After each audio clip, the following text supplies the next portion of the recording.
Welcome to Black Walnut Farm, ladies and gentlemen. In today's video, we're going to be working on my 2008 F250 Super Duty diesel, and we have a blown power steering line. I'm going to show you where that is, how we fixed it, and went through the whole process. So here we go.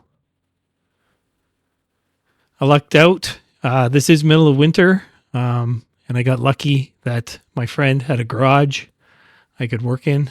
You can see I got my heater going, which is melting all kinds of snow off my truck, but keeping us nice and warm.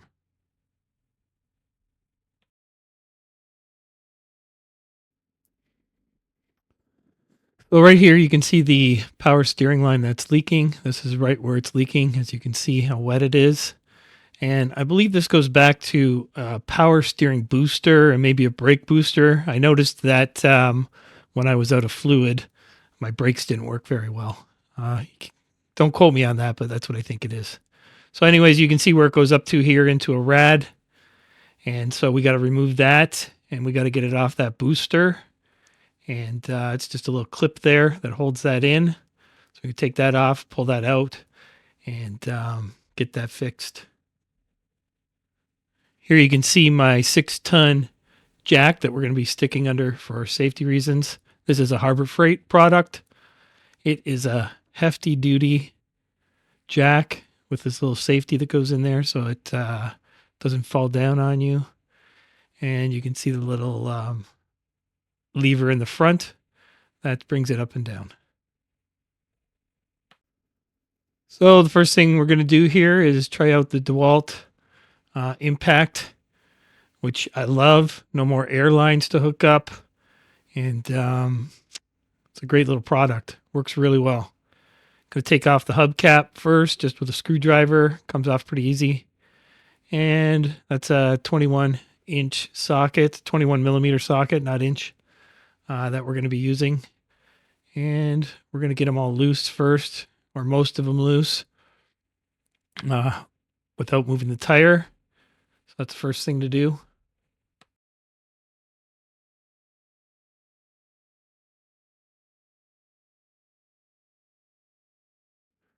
I probably should have jacked it up a hair first, but I was pretty confident I wasn't pulling them off too far.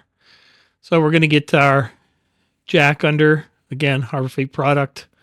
Great little, I believe it's a 4-ton jack. I go with bigger with the F250. So we're going to get that under in a nice spot and jack this up. Jack this puppy up.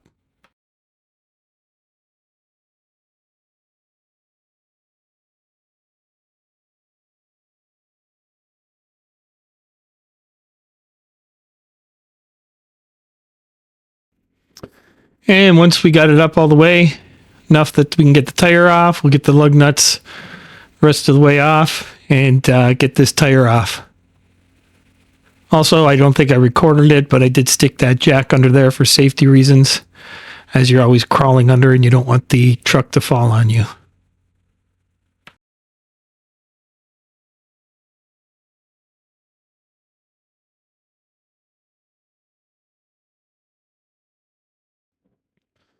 And here you can see me getting that jack under.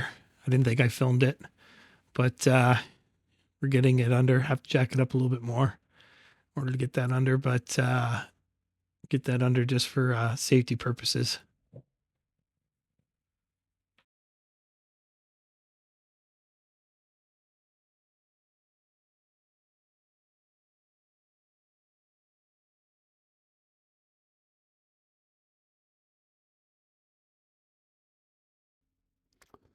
So right here, I want to get these 3 screws out to give me better access. This is like a little box. I think some of the brake lines go into it. It might be the brake distributor where it distributes it to the front and the back brakes. Not really positive on that, but I got to get these 3 screws out to make easier access. So first I'm going to give them some WD-40, and then we're going to check to see what size the nuts are. And I'm going to do my best to get these off. So with the front one here, we can use the impact. So that one's pretty easy. That one came off pretty easy. Wasn't too rusted.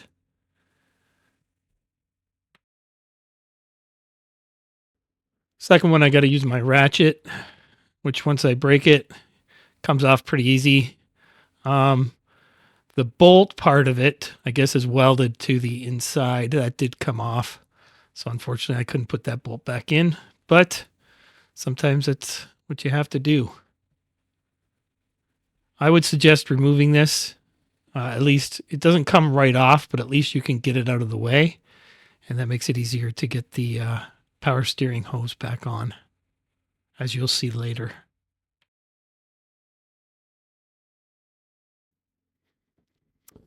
And for the third bolt, I actually had to use the wrench and just do little back and forth to get that third bolt loose. This one was kind of a pain in the butt, but it did eventually come off.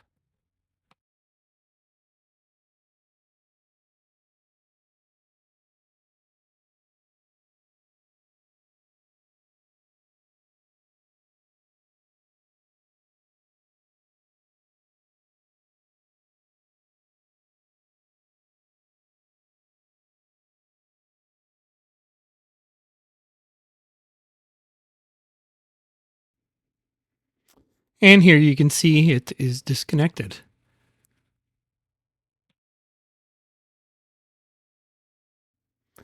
Now, unfortunately, I couldn't get a wrench in there, so we're going to take the reciprocating saw and we're just going to cut the line since we don't need it again.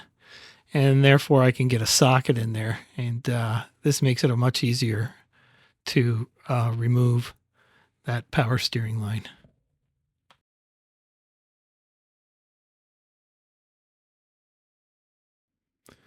Now we also have it's like some sort of ground it's screwed into the frame. So we're going to take that off, get that out of our way.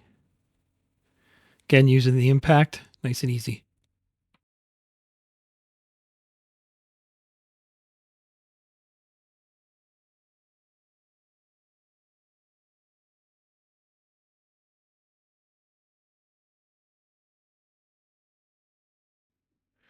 Okay, we moved around to the front now, and this is where it comes up and goes into the coolers.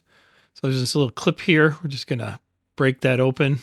You get a new clip on there, so you can actually pull that off. And then the second thing we want to do is release this clip, and so we can pull it off. These are all pretty easy steps.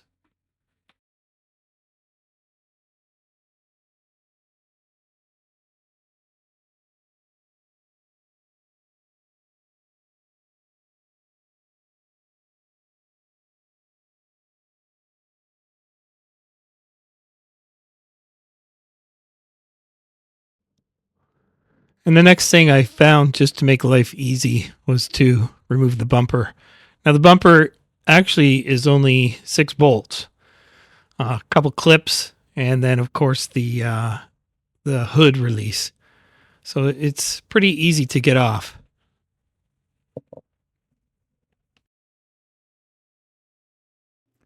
Now it is pretty tight in this garage, but well worth the warmth. And you can see after I got the 4 off, forgot about the other 2. So I'm trying to pull it off, but there's still 2 bolts, and they're both in kind of up in the wheel well. A little bit more difficult to get at, but you can usually just get your hand under pretty easily and ratchet it off, just like I'm doing now.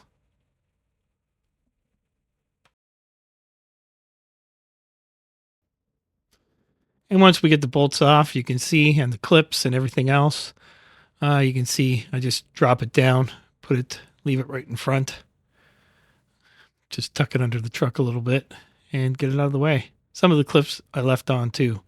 I didn't need to take everything off.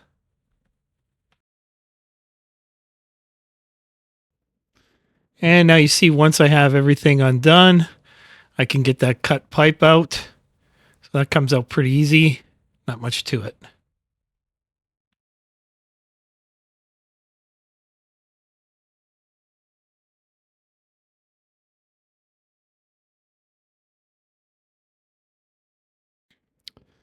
So now that we've cut the power steering line, we can just use a ratchet to get this out.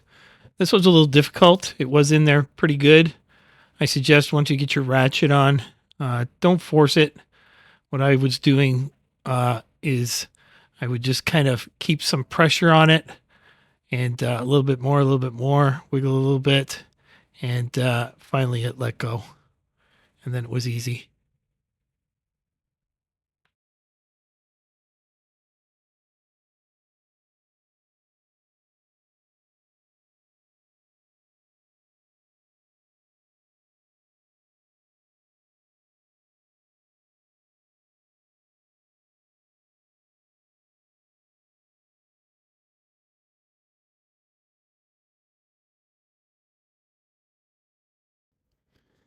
And here's the new line. So got to get this back in. Shout out to Rock Auto. They're not a sponsor, but I tend to get a lot of my parts from them.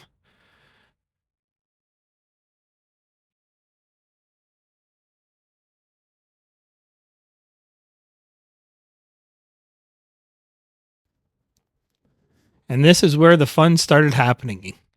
So you always get to a point when you're fixing old cars, old trucks, whatever, that something that came out so easily doesn't go back in so easily. So I'm probably going to show you one or two attempts that I did, but I'm not going to show you the 5 or 10 attempts I tried to do in order to get this in. But this was a little bit more difficult than I thought it was going to be. I ended up going home for the night and kind of thinking about it before I attempted it again.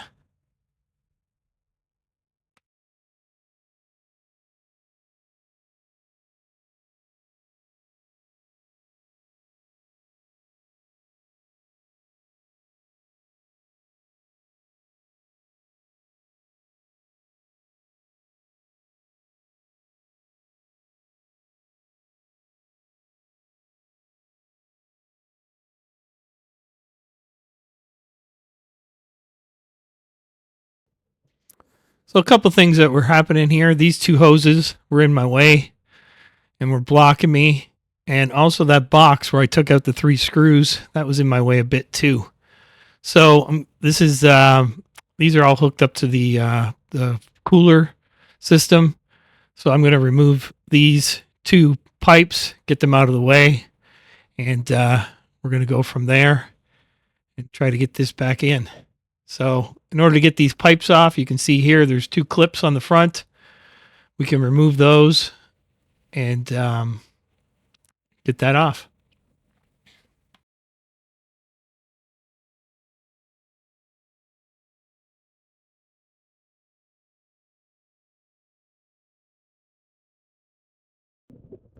Now remember, when you do take these off, as you can see, the coolant is going to come out. I do have a blue bucket underneath there catching up the slop. But yep, you're definitely going to get some coolant coming out when you remove those hoses.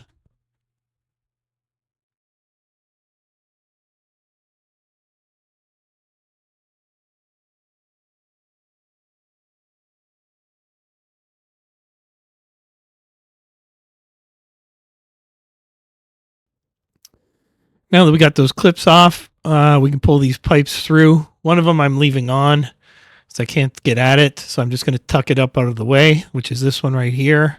That doesn't have a clip on this side. It goes up somewhere. So I'm going to leave that one on. I'm just going to tuck it up and get it out of the way. And the other one, I can take the clip off and remove it completely, and we'll put it back on after. Just remember the orientation from the front to the back, which hose goes on where. So when you're putting it back together, it's flowing properly. And here's the other hose coming out. I'm going to pull them both. And this is going to free up some room for me and help me be able to manipulate that that line.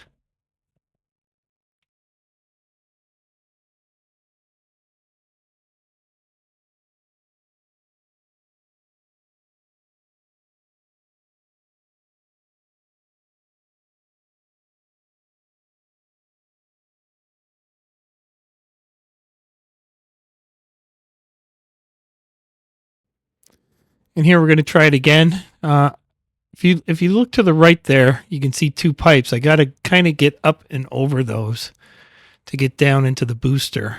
So you can see I'm kind of catching them right now.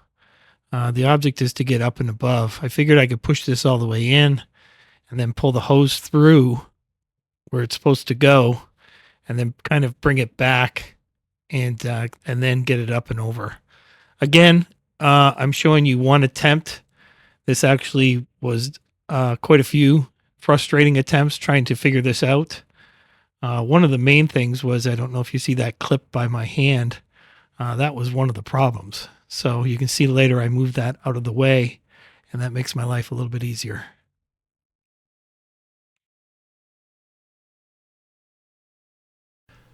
One of the frustrating things when you DIY stuff is you actually don't know, which parts to take off before you do a job like this. And when you're a mechanic, you usually have something that tells you need to remove this, this, and this in order to fix that. So that's a big problem with DIY, is figuring it out. And this is also when I realized I could actually move this box a little bit. And I don't have to move it very far, but I moved it about an inch. And this helped me a lot too, get over those pipes.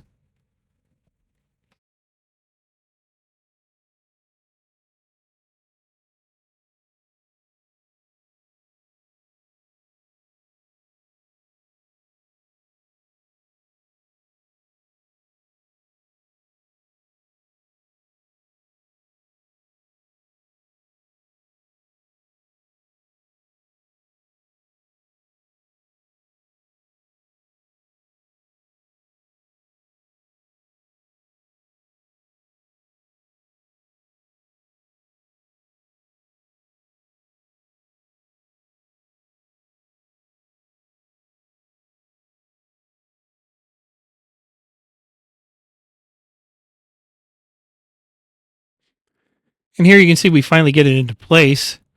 And after many, many, many attempts, now we got to get it just at the right angle so we can hand tighten it in before we start using our wrench to screw that down. Now, this was a little difficult too, getting it perfectly lined up.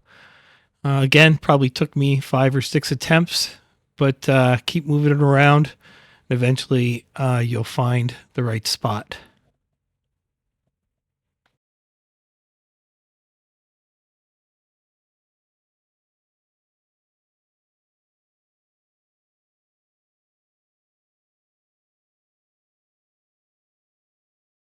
And it's right here where I realized that this clip right here is in my way.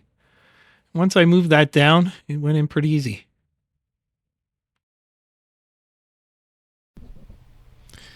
Now, trying to get the exact position, getting it down so it's at exact right angle.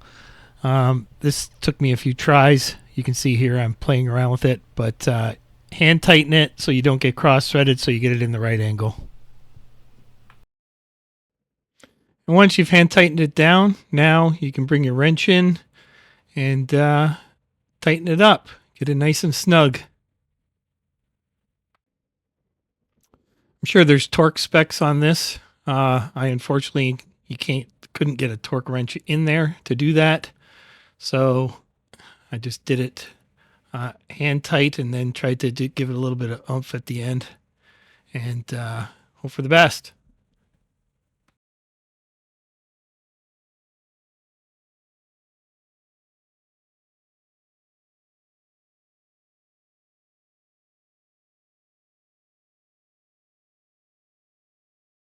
Once that's all snugged down, now I'm going to reach back here and get this clip into the frame to get that in place. Also, remember, the hardest part is over now. Now it's just putting her back together and going from there.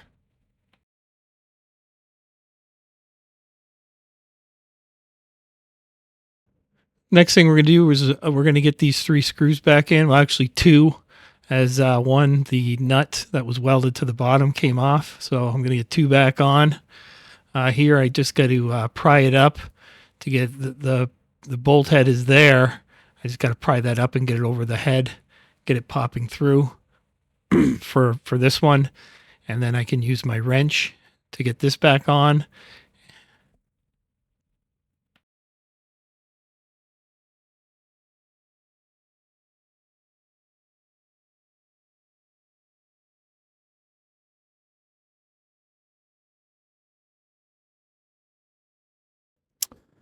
And again, the first thing we're going to do is get that nut on, but we're going to hand tighten it. So make sure we don't cross thread it. You always hand tighten your nuts first, and then wrench them down or use an impact to get them on. So I hand tighten it or hand put it on first, and then we're going to use our wrench to tighten that up.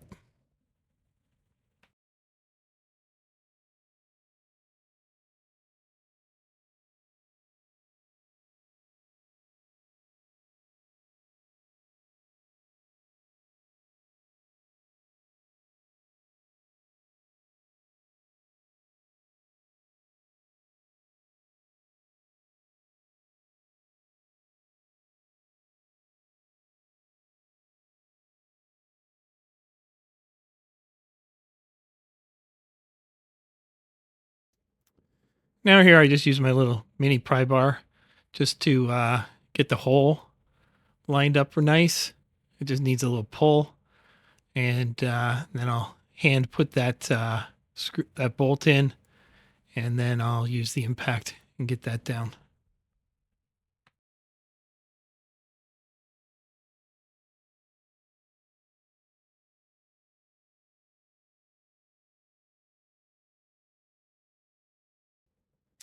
And here I removed the wire harness from this box up here, and just putting it back on. This had a kind of a cool little clip that held it on, where you just kind of pushed it and it sucked it down and put it in place. Kind of neat clip.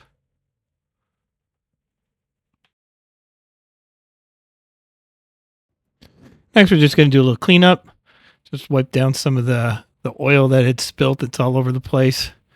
I'm sure I'll get water and other things spraying under there, but at least it tries to keep some of the pollution off the roads. I don't know how well it works, but did my best. And then now we put the one hose back through that we had tucked up and out of the way. And then the other one, these are the, oh no, that's not the one we tucked up. That's the one that was completely off. So we're going to put that one back on first, and then put the clip on, and then put that other hose through.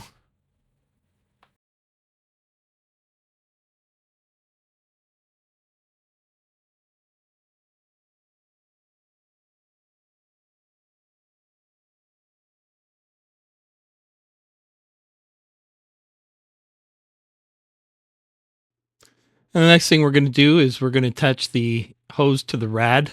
This hose was pretty tight, and I got in the way most of the time as I was filming. So I tried to clip on the pieces I could. Uh, Here I'm trying to get the clip on, but it wasn't pushed up all the way. So it was, you can see the little part right there. It wasn't pushed on completely. So I finangled it, and after a bit, got it to go. It was really tight.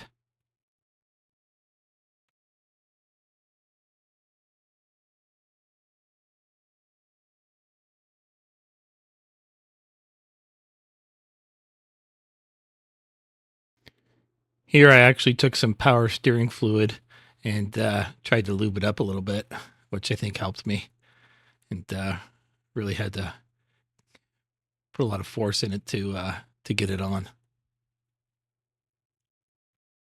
There you can see I got it finally pushed up all the way, and now we'll put the clamp on and we'll be done.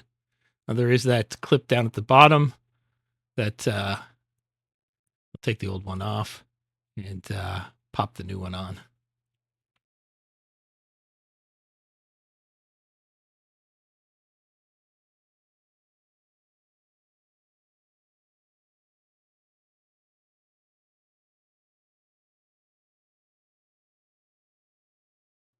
And now that we got the power steering hose on and the clamp in, we can put our rad hoses back on.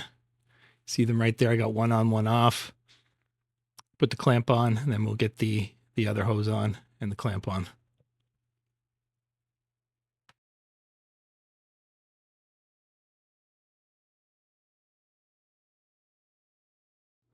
Another great thing about videotaping is if you go back and look at what you did, you can kind of double check to make sure you didn't miss anything that you took apart.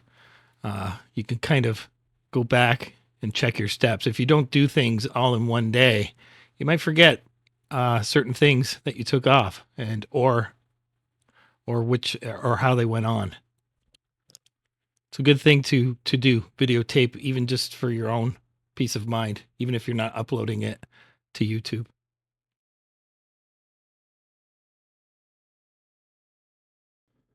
Now we're going to put that ground wire back on. Once again, we're going to hand tighten the nut and or the bolt, and then we're going to use the impact to get that onto the frame. It's always a good step too is when you take your bolts off, if there's a little bit of rust, just use a wire brush, clean them up, make them last longer, and hopefully you can check it and see if it's damaged and you can reuse it. The end now. Tires going back on.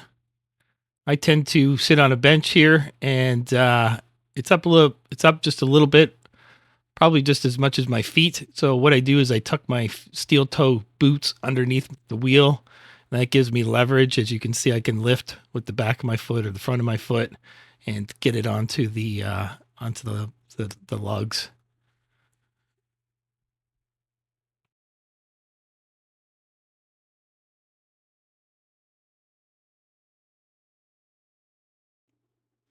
Yeah, an important point here is when you're putting your lug nuts on, tighten them by hand. Don't cross thread them.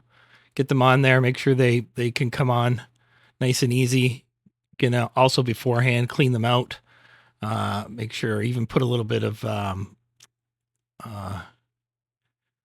just regular oil in there just to get them clean. And then you want to get them on by hand. And then once you start tightening them, go in a crisscross pattern.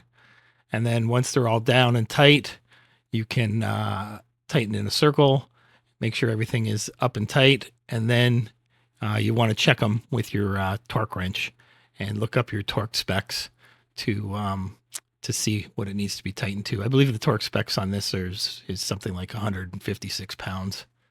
So I don't think I filmed me doing the torque.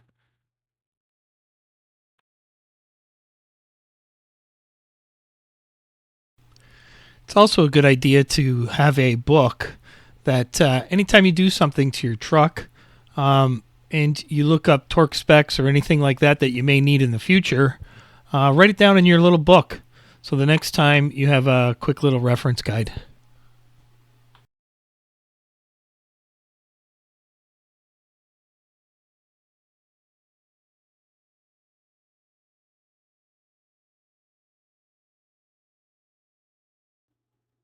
And I already got the jack stand out, and now I'm just lowering the truck, getting it down on the tire.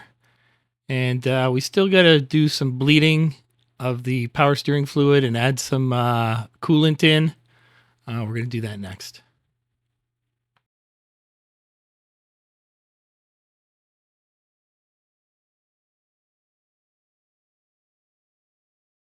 And you can see this is why it's good to watch the video. I totally forgot about the bumper head to go back on. So here we are, just putting it onto place. You got those two hooks there, so you can actually put the bumper up on it without it being screwed in. I generally put the two on that are in behind first, and then the four in the front. Again, it's only 6 bolts. It's very easy to do to get that off. Here is the hood latch, hood release. So actually, I'll put that on first and put any clips back in. It's good to do this while the bumper isn't attached because you can move it around and put it right where you want it. You can reach down, get your clips into where they're supposed to go, And here is actually the hole up. This is me from the ground behind the driver's side wheel. And you can see this is the back of the bumper. This is the one that's up underneath.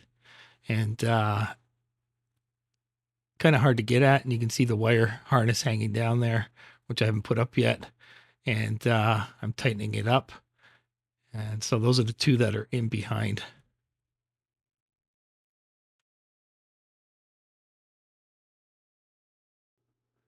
And then we're putting the 4 bolts onto the front, two on one side, 2 on the other.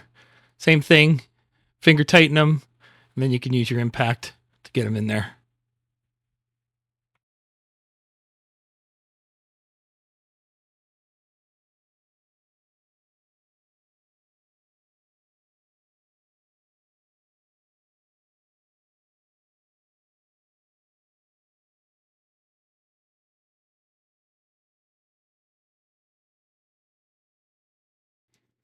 And the first thing I'm doing is topping off the coolant.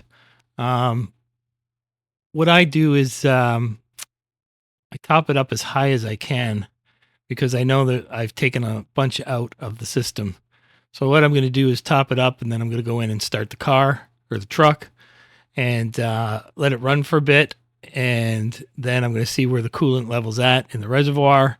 And then I'll keep topping it up to where it should be, run it for a little bit more. And once I find that that coolant level isn't moving, then we should be pretty good to go.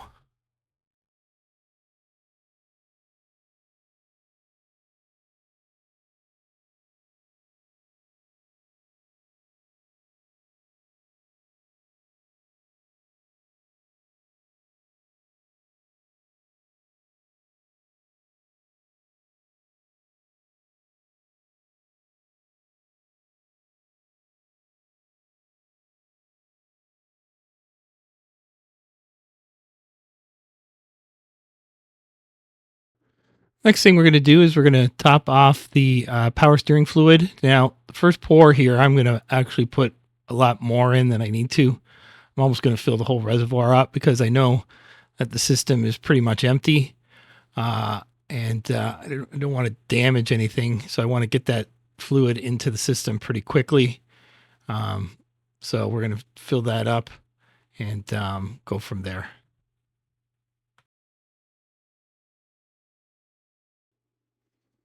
And here you can see the level before I start moving the wheel, trying to get the fluid into the system.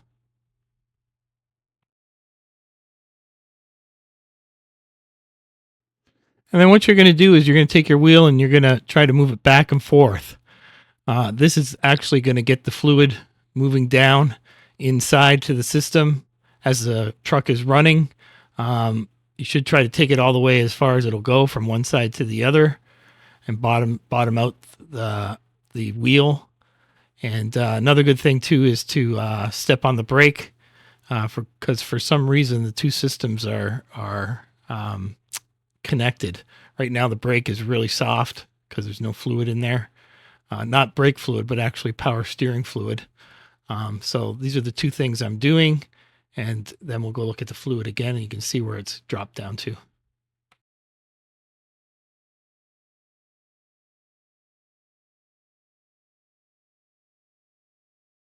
Here you can see the fluid has dropped down below minimum quite a bit. It's almost empty actually.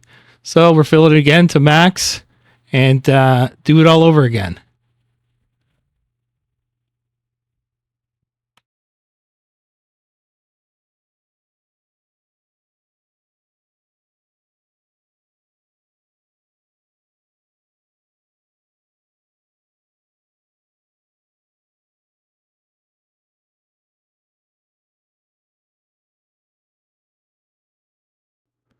And you can see how low it has gone again. So again, we're going to fill it up and we're going to rinse and repeat. Keep going. You're going to keep going until that fluid does not go down anymore. And then again, after you drive it for a bit, you want to check that too, because there still could be some air in that system that'll eventually get worked out. So we fill it up again to the max, and we're going to go in and do the same thing. So here, I'm going to keep an eye on the fluid with the light and the camera as I go in and turn the wheel. And you can see that the fluid will start, there it goes. It'll start going down, or it's moving as I'm moving the wheel. So it's trying to suck into the system. And there you go. You can see it going down as it sucks in. But it's pretty close to the end here. And as you can see, it's not dropping as far as it did before. So we'll top it off one more time, and we should be good to go.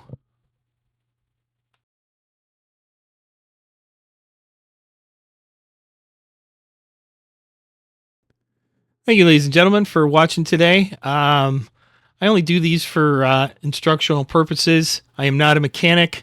I like to DIY. I like to fiddle around with things, and I hate to pay money to somebody when I can do the job myself.